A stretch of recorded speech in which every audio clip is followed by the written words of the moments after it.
this week we're doing all things pork. So this is a super economical cut of meat. If you are not familiar with this, it's a pork tenderloin. It's not seasoned or anything. It's boneless, and it only cost me $6.08 on sale. This is easily 5 servings for me, and it'd be about $1.20 if my math is right. I don't do math very well, so we'll just we'll keep you posted. Yeah, we'll put it up on the screen. But a little over $1 a serving, and this is like one of my favorite tools I have in the kitchen, and it doesn't belong in the kitchen because it's meant for sewing, but it has measurements on it, so I know that when I want this 5 servings, I know this is going to be 2.5 inches to cut, so that I don't have to like weigh every piece out, and I've got my 5 servings, and today we're going to make 3 different dishes with it, and they're all going to be spectacular and delicious.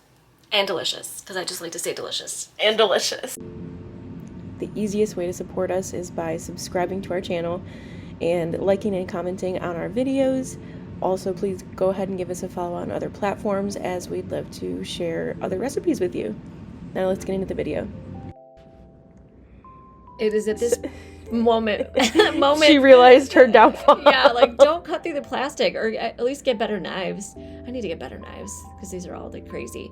I love this pork sandwich. On my blog I have a banh mi recipe that I realized that after learning what a banh mi was, that it is not anything close to a banh mi sandwich. So this is like a quick marinated pork sandwich with pickled vegetables and a hoisin sauce. And rice vinegar is like one of our favorite vinegars. We use it in a lot of things. So it's really good with carrots and cucumber, though, especially. Yeah, because it's got even like a slightly sweet taste to it as well. You could also use mirin if you had that, but mirin's going to be a lot sweeter, though, with not much vinegar in it. Yeah, and chili garlic sauce, sambal leek, whatever it is that you can find. It could even be chili crisp or chili oil. Is going to be kind of like our dressing that goes on the sandwich. And so we're just going to mix Greek yogurt with the chili oil, chili sauce, whatever you have on hand. Yeah, because a lot of aiolis call for mayonnaise. And fun fact, I don't like mayonnaise. She's not a mayonnaise person. No, not even what's that other one? Is that the Hellmann's? Okay, you're talking about Miracle Whip. Miracle Whip, yeah, not even that. No, thank you. Miracle Whip is disgusting. Yeah. But Duke's mayonnaise is where it's at. So we're using Jimmy John's day-old bread for this. If you didn't know, they typically over bake and they will have leftover loaves.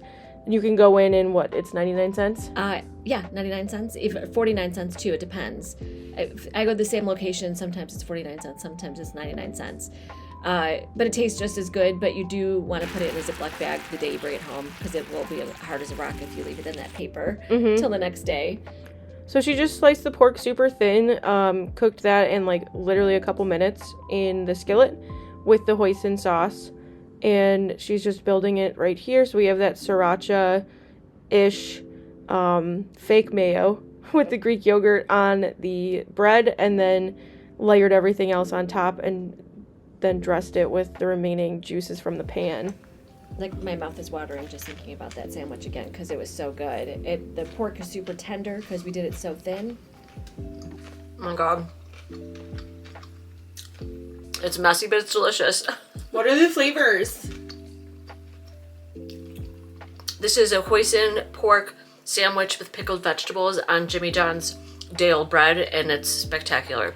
It's spicy, it's sweet, it's salty, crunchy, everything you want in a soft bun.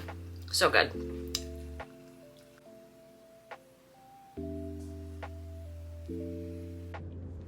This recipe was basically created with things that I just had on hand. I think I wrote this in like 2013, and it was a time in my husband's life that the smell of cooking or eating just drove him nuts. So I remember cooking this in the grill on the back of the house. But this pork it's like perfect for one person. It's perfect for company. It's like that elevated, but it's not that complicated to put together. I just made. What is it? It's a spinach stuffed pork chop and it's got a cream sauce on it that is spectacular. You just want to make sure you don't cut all the way through the pork and just kind of stuff it in there as best you can. And then we're just going to pan fry this, and we're going to make a pan sauce that goes with it, which is Dijon mustard.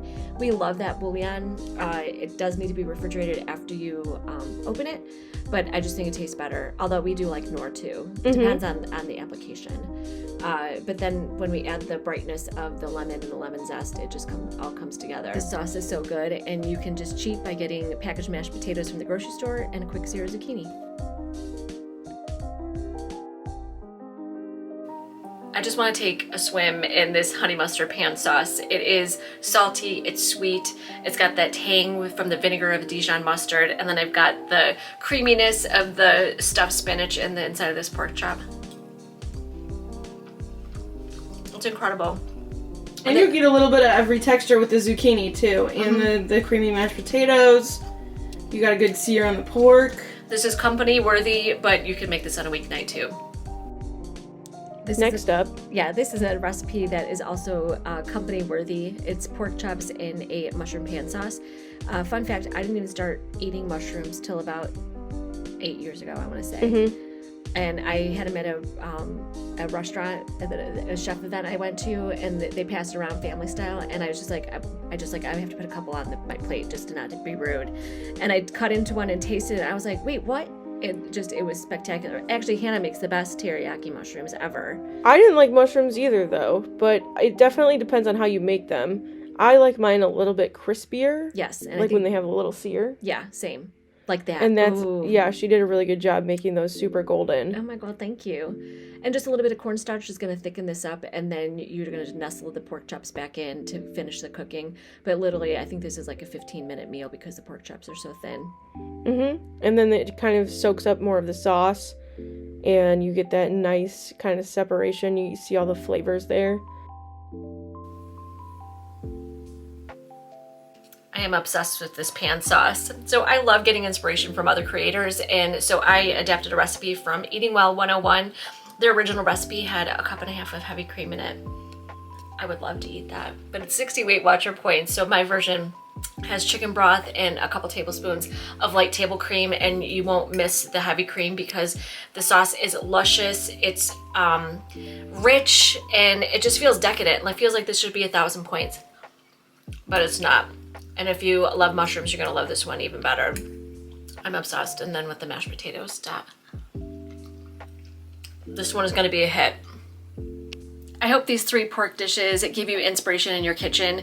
Just by getting one protein, that $6 pork tenderloin, morphed into these 3 meals, and I still have 2 other servings to use for something else later on the week.